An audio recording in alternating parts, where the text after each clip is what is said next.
It's Phoebe from HR Dynamics. And Deanne from HR Dynamics. So we have themes that go around. What's the theme this week in the office? Well, it's certainly not Mardi Gras. No, it's not Mardi Gras. No.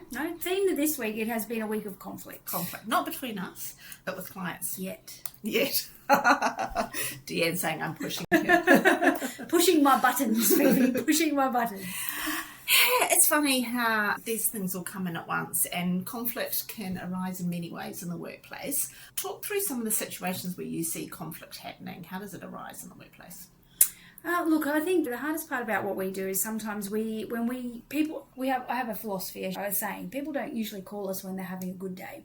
So they usually call us once poo has hit the fan, and usually by that stage the conflict has been really deep-seated, has been going on for a long time, and it can be really hard for people to articulate what the conflict actually is about, because it happened so long ago, but the behaviours have deteriorated or the relationships have deteriorated to the point where it really is hard for people to come back from. So it's layered. It started out as something small, and then it's just grown and grown and grown and grown. So the more higher it grows, the harder it is for us to de-escalate the situation. Absolutely, and the longer that it's gone on, the more layers of trauma people put on place. And this is how I describe it. You get to the stage where you become so defensive.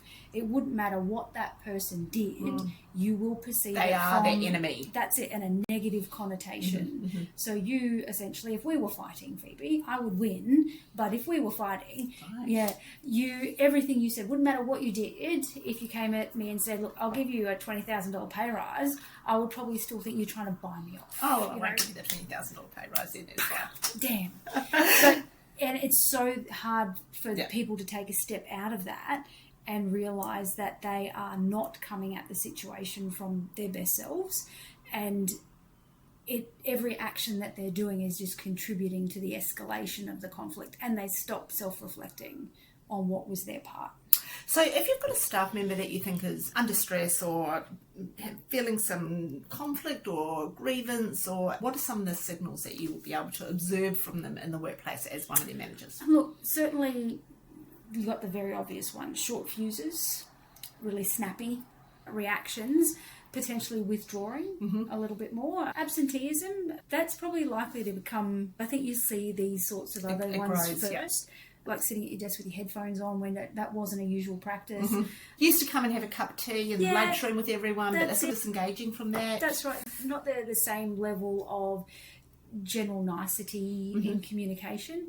Then once it gets past the point where that's not serving the purpose anymore, then you start to see an increase in absenteeism, decrease in productivity, potentially a few more eruptions, exclusion, isolation, particularly if there's a team leader supervisor type dynamic, people starting to feel excluded.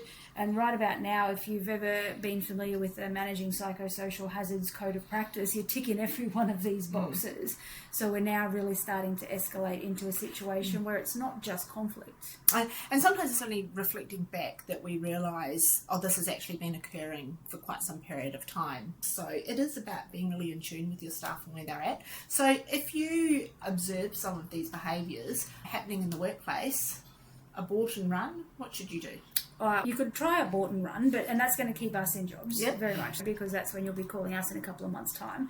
But I think it really people get so frightened of having real conversations with people, and particularly with staff members, because it's been drummed into us for so long that you can't ask this, you can't do that, but we really do need to move into a space where we are having very open and real conversations with people and potentially challenging them on their behaviour. My ideal philosophy is that when you see something going on, and look, I know that in a perfect world, sometimes this doesn't always work, but you will be able to address it to people in isolation and then put both of them in the same room together.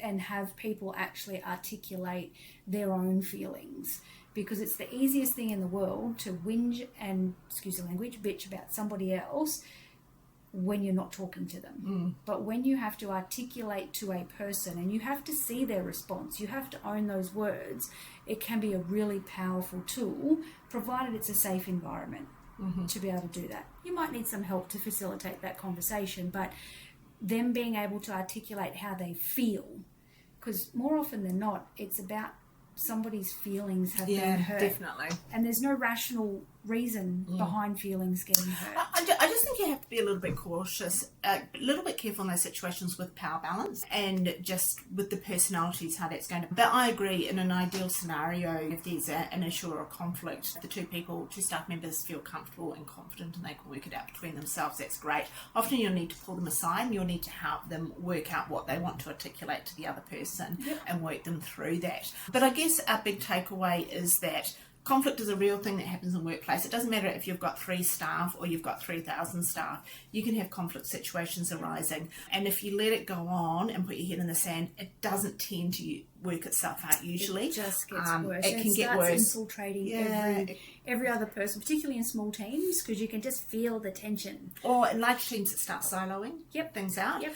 And that's what leads to toxic environments. It leads to staff turnover, loss in productivity. It leads to work cover claims. It leads to bullying complaints. It leads to all sorts of things. And look, can I just say that as much as there's probably 100 employers out there that might see this video going, what happened to the days where people just came to work, did their job and went home? Those days are gone. Let's be real. I know, did they ever really exist? I think people still used to get pretty frustrated and leave and be narky to other people. It's just a different environment now. There is so much that influences our employees coming into work every day that we do need to be mindful that we don't know what's happening for other individuals. Yeah. And we don't know until we ask. And the other thing too, I think that's really important is that people, by human nature, we want to be liked, we want to be part of the team, we want to be proud of the business that we're working for. We actually don't want to be in a toxic environment. We don't want to not like our workmates or our workplace. And for you as a supervisor, a manager, an owner, a leader, whatever it's going to be, as a workmate, it's up to you to help people be their best at work and be able to fulfill that. And I think that's really important. Yeah. This is the week for conflict, but Dee's there sorting it out. Apparently. And then Phoebe will come in and do your team building, reset your culture, and help you do some cultural awareness around what your team culture and what you want it to be is. And the dynamic duo. All we're missing is a cape. Next week we'll be wearing capes.